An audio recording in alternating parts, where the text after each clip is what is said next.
we can reframe success, we can reframe everything. Even notice how I jumped in on that fastest question. You know, if you can do it meaningfully, if you can do it with joy. I don't know why people would compromise being happy for money. It's literally people think money makes you happy, and we know, and everybody knows people that have money that are not happy, and yet we give up happiness every day in the pursuit of money, thinking that will buy it for us. To me, it's why don't we fight for figuring out what makes you happy and then live within the means of what you make? Because there's unlimited people on earth who make less than $60,000 a year who are very happy. Yet, we're not very good at telling that story. Do you think before you had money, you thought also that money would make you happy? No, because I was always fighting for, this is why I'm so passionate about this. I was pumped at $40,000 a year because I was doing what I loved. I was helping my dad build a business for him.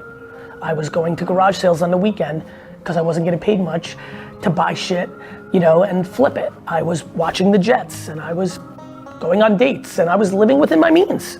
I didn't have the capacity to take a private flight. I didn't have the capacity to own an expensive car. I didn't have the capacity to have bougie things like a driver or housekeeper, things of that nature. But that had no impact on 23, 25, 27, 29, 31-year-old Gary.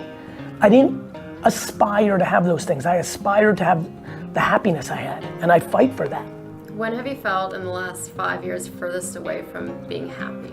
Personally, like there's always trials and tribulations, and I don't really go too much in my personal life, but I think all of us go through different challenges of things in our personal life. And by the way, one of the reasons I think I'm happiest is because I keep my personal life private. I really recommend that for people as all of us start to live public lives.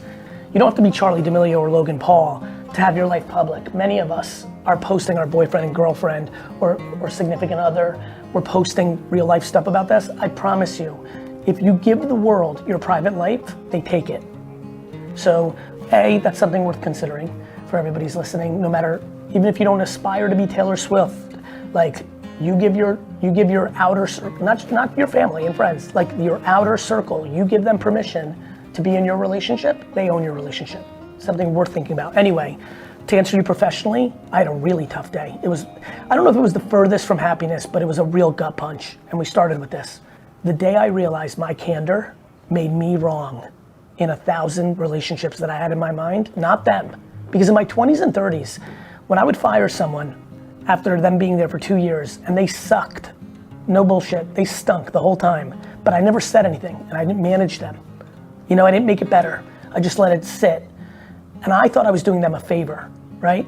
But what I was doing was I was creating entitlement and I was creating resentment. I was creating entitlement and resentment. Entitlement on their end, resentment on my end. And then I would fire them. And they would be shocked and mad. And fuck you, Gary, at the most extreme. Because usually I was like so close with them that they would feel comfortable doing that. Especially in the liquor store, you know, stock guys don't give a fuck. And all the kids I hired early on at Vayner Kids, I was mad at them. I was like, how do these people not see it? Are you fucking kidding me? I've been doing charity for the last 2 years. 5, 6 years ago, when I had that moment, that come to Jesus moment, like really that day or two or week, that it was clear in the front of my head, not in the back. And I would look myself in the mirror, or I would sit and take a shower, or I'd be on a flight and think about it, or while I was dreaming and sleeping about it. That week, when I was reconciling, wait a minute, it's been me. My inability to tell the truth about how I feel when I'm upset.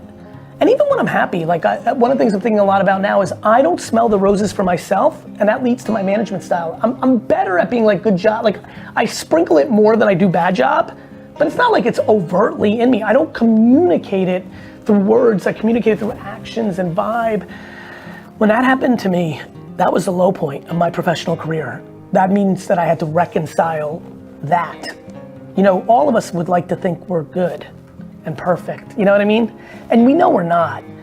But when you don't see it, when you don't see that you're spoiled, like when you don't see it, when you're complaining with your friends, but your friends all know that your parents are paying your rent and you're still complaining and they don't have that, they're not looking at you with sympathy. They're looking at you with judgment to your delusion of your entitlement. Everyone's looking through the lens of themselves when they look at you. And even though that person might be right, just because your parents are paying rent doesn't mean your life's awesome. But it's still something we need to like talk about, which is, here's a good question for everybody. What is a flaw that you have that you can't see right now? And that's something I've spent, you know, what kind of really caught me was that's something I spend a lot of time on. Me saying this out loud is something I've done to myself, which is why over my 47 years on earth, starting at 10, 11, 12, 13, when shit like that started hitting my radar, which is weird, which is why I cruised through high school. I was so self-aware. I struggled with no peer pressure. Anytime somebody picked on me or was mean to me, and growing up in the 80s and 90s in New Jersey, that happened every day, kids. I felt bad for them. I was like, I wonder if their parents, like I would paint pictures. I'd be like, oh, this person is picking on me, but like maybe their dad's an alcoholic. Like I would do that at like 15. And by the way, in the 80s and 90s, the world wasn't as aware, but I was. Anyway, that all led me to be pretty self-aware and like work on shit. But this fucking candor, boy, was that hiding.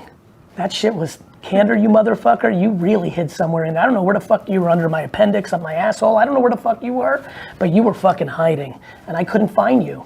And the day I found it was a low point because it made me have to rewind 25 years and think through a lot of things and change my perspective.